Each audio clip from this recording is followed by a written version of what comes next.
एक दफ़ा बहलूल दजला के किनारे बैठा हुआ था और मिट्टी के घर बना रहा था। जैसे बच्चे मिट्टी के घर बनाते हैं और फिर गिरा देते हैं, बहलूल भी इसी शुगल में लगा हुआ था। बहलूल कभी घर बनाता, कभी गिरा देता और कभी बना देता। बादशाह का वहाँ से गुजर हुआ तो पूछा, बहलूल क्या कर रहे हो? कहा, जी जन्नत के मकान बना रहा हूँ।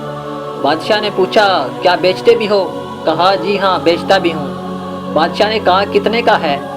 तो बहलूल बोला, जी 10 रुपये का है, आज सेल लगाई हुई है। बादशाह मुस्कुरा कर आगे से गुजर गया कि दीवाना है, अपनी मस्ती में लगा हुआ है बेचारा। पीछे से मलका ज़ुबैदा भी आ रही थी।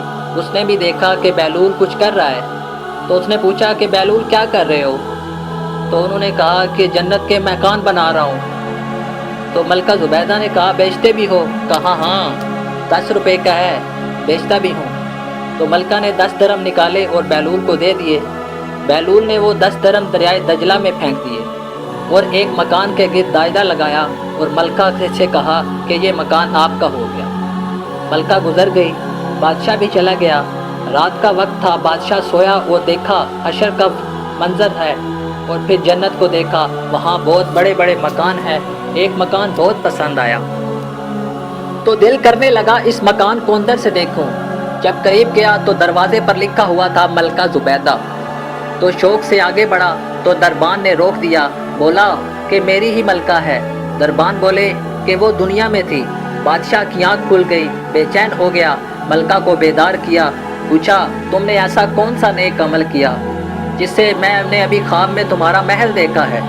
मलका बोली, वही मामूल की नमाज है, रोज़ा भी वही है, ऐसा कोई अमल नहीं किया। फिर बोली, हाँ याद आया, कल दरियाए दजला के किनारे से गुजर रही थी, वहाँ वही जिसको लोग दीवाना बोलते हैं, वो बहलूल बैठा हुआ था। वो बोलता था कि मैं जन्नत के महल बना रहा हूँ। मैंने पूछा कि कितने का है? तो उसने कहा, जी 10 रुपये का है। तो मैंने दिल में ख्याल आया कि 10 से क्या होता है, तो वो मैंने उससे महल ख़रीदा था। बादशाह सर पकड़ कर बैठ गया, वो तो मुझे भी बोलता था। मैंने उसे दीवाना समझकर उसकी बात को टाल दिया और उसके आगे से गुजर गया। अगले दिन बादशाह फिर दरियाए दजला के किनारे पहुंच गया और सोच रहा था कि काश आज फिर बहलूल मिल जाए और मकान बना रहा हो तो मेरा काम बन जाए। तो देखा तो बहलूल वहीं बैठा हुआ था। आगे बढ़कर देखा तो काम भी वही कर रहा था। तो बादशाह के कदम रुक गए। बादशाह ने पूछा, बहलूल क्या कर रहे हो? तो दिल परेशान था कि आज कोई और बात ना कर दे, दीवाना है कि कहीं और ही बात ना कर दे कोई। तो उसने कहा, जन्नत के महल बना रहा हूँ। तो बादशाह खुश हुआ। तो बादशाह ने कहा, बेचते भी हो? बोला, जी हाँ बेचने के लिए ही बना रहा हूँ। तो बादशाह ने खुशी से जेब में हाथ डाला और पूछा, कितने का है? तो बहलूल ने कहा, महल के बदले तेरी आधी हुकूमत है। तो बादशाह हैरान हुआ और बोला, कल तो 10 रुपये का दे रहे थे।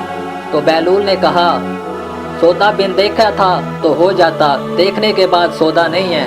कल तुमने महल देखा नहीं था, आज तुमने महल को देख लिया है। तो मेरे भाइयों, हम बहुत खुशनसीब हैं। एक बार नबी पाक सल्लल्लाहु अलैहि वसल्लम ने सहाबा से कहा, सहाबा आप पर मुबारक हो। तो सहाबा बहुत खुश हुए। तो फिर नबी पाक सल्लल्लाहु अलैहि वसल्लम ने कहा, 7 बार मुबारक उनको हो जिन्होंने मुझे देखा नहीं होगा और मुझ पर ईमान लाएंगे। सुभान अल्लाह। प्यारे प्यारे भाइयों, अगर आप इस्लामिक वाक़यात दिलों को छू जाने वाले सुनना चाहते हैं तो ये चैनल ज़रूर सब्सक्राइब करें और साथ जो बेल का बटन है उसको दबाएं ताकि हम नेक्स्ट जो वीडियो अपलोड करें उसकी नोटिफिकेशन आपको मिल सके। शुक्रिया।